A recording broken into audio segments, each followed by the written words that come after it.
If you guys are in need of any grinding services, hit up my guy Rose NBA on Twitter. From domination to getting you guys a 95 plus overall hidden gem, he does it all. What's up, y'all? It's Ty. In this video today, we're going to be building a squad that if I were to play in King of the Court, that I would run today. Now, I'm not playing in King of the Court. A couple of reasons. Number one, the primary reason is I'm in another Play Now tournament, like the NBA Playmakers Cup today. So I can't play in King of the Court. And honestly, guys, if there was more incentive to play in King of the Court, I would. But when it comes down to the ability to make money on this game or to not make money, you guys know what I'm going to do every single chance I get. This is my third straight week of not playing in King of the Court. And honestly, I'm fine with it. I literally, do I like playing in King of the Court when I can? Sure. It makes for good content. It's a good stream, but it's 4 hours of pure sweat. And honestly, I don't need to be doing that. But I'm going to be going over talking about the squad that I would be running today. At the point guard position, there is no change. My starting point guard would be Shai Gilgeous-Alexander. I gave him Hall of Fame ankle assassin, gave him some extra Hall of Famers. In my opinion, he is one of the best point guards in the entire game. I love Shai, what he gives me. Green shots at an insanely high level. And again, plays enough defense being 6'6". Now, do I think there are point guards that are just as good, if not better than Shai? Absolutely. But when it comes down to it, I mean, I got Shai. So he's unsellable. He is going to play until the card literally can't play anymore. That's how I use cards like Shai. You guys can see he's played nearly 200 games. I'm going to play with this card until I can't anymore. At the starting shooting guard position, we've got George Gervin. Now here's the situation with Gervin. As I've got to use George Gervin, I think I've got a little bit more of the hang of the card. I'm not saying he's perfect, but I like what Gervin gives me on the defensive end primarily. And that's weird to say because when I first got the card, and even his Hall of Fame badges, most of them aren't defense. But he's 6'7" at the 2. He comes with great defensive stats. And honestly, with his gold badges, he plays really solid defense. And so I don't necessarily love the release of George Gervin. But as I've played more and more games with the card, I've came to the realization like Gervin on the defense side of the ball can absolutely play. At the small forward position, here we go. Pink Diamond LeBron James.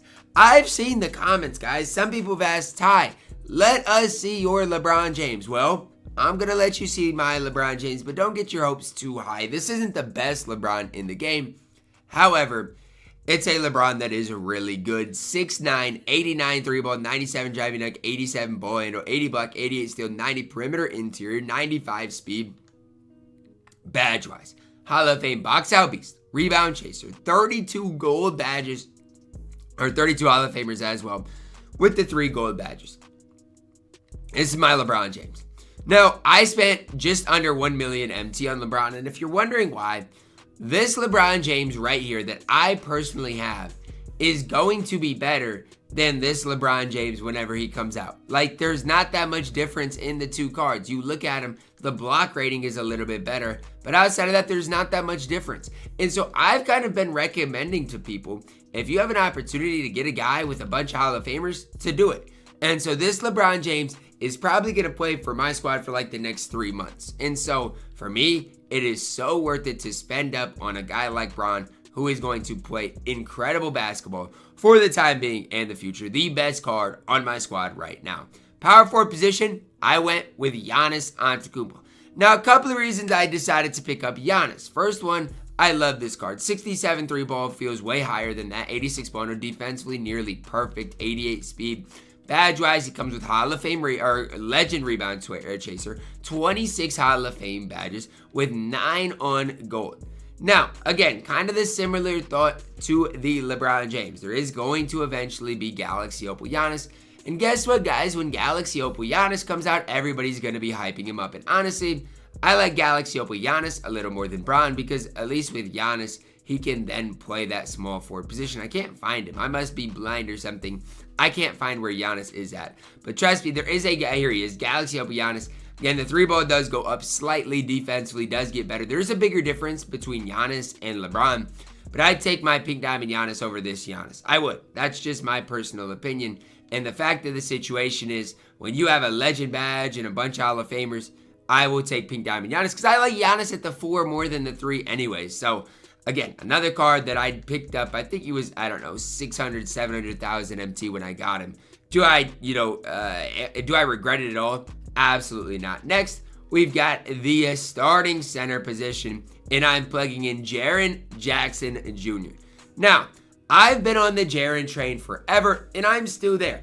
Part of the reason I picked up Bron that could rebound and Giannis that could rebound, especially Giannis, the reason I picked him up is because now Jaren doesn't necessarily have to guard guys like Wemby, or if I play a Kareem, I can put Giannis on him. Giannis can guard my opposing center. Jaren can just play that power forward position and be just fine. Offensively, comes with one of the best releases in the entire game. And honestly, the only thing I want to do for Jaren is upgrade him. I want to get a better Jaren Jackson Jr.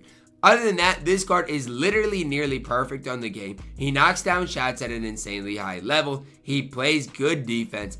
I love Jaren Jackson Jr. so much, still to this day, in my team. Backup point guard position, nothing here is changing. Galaxy Open Chris Paul. The more I use Chris Paul, the more I love the card.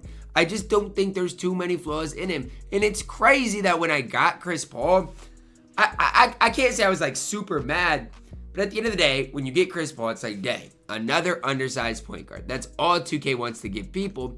But Chris Paul has been so good for me. So I'm actually glad they gave me Chris Paul, a guy that's been so good, so elite for me, can be my primary scorer on my bench unit. Just the guy I can trust on the floor. Backup shooting guard position, I've went back and forth. At this stage right now, I'm using Tracy McGrady. Now, people might wonder, Ty, why Tracy McGrady over Danny Green?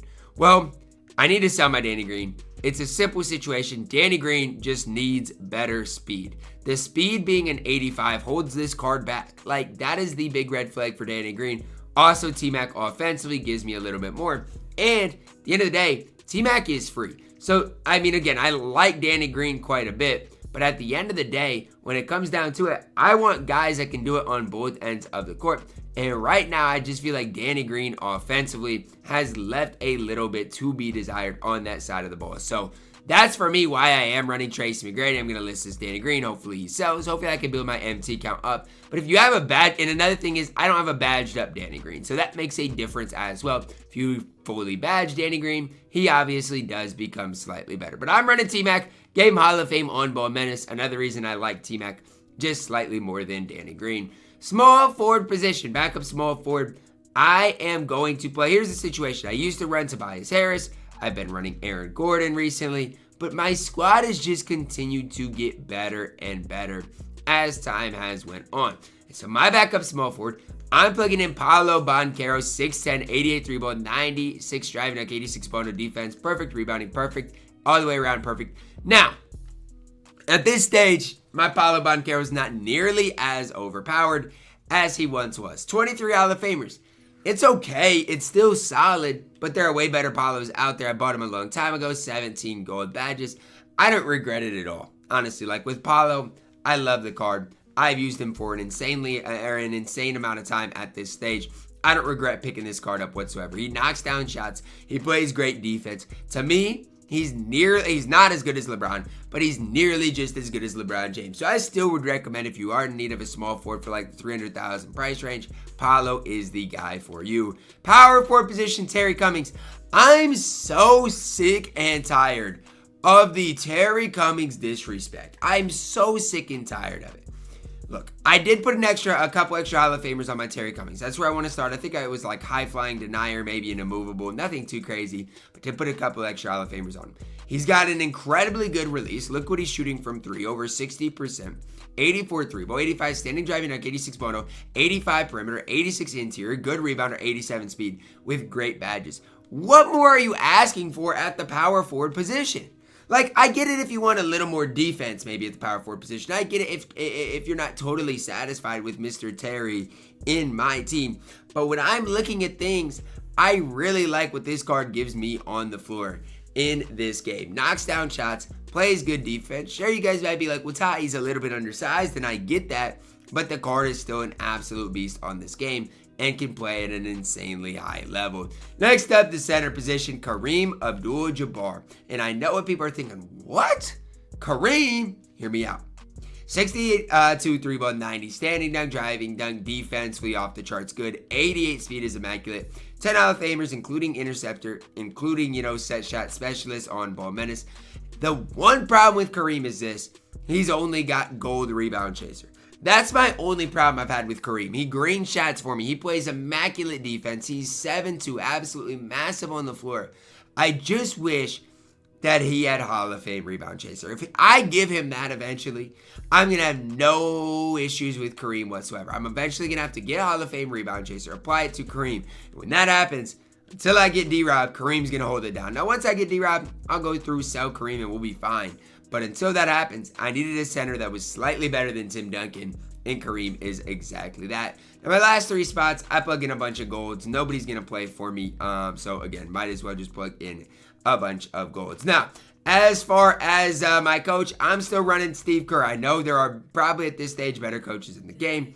I don't care. Steve Kerr, to me, is still absolutely fantastic. Boost the 3-ball, boost the speed. Those 2 things are what I need most on the floor. That's going to wrap it up for my King of the Court squad today. Sadly, another week that I'm not playing. Still probably will be live on Twitch, streaming the massive tourney. Hopefully that I do end up winning. That's going to wrap it up, guys. Drop a like on the video, subscribe if you're doing that. As always, man, I love you guys. Have a blessed day.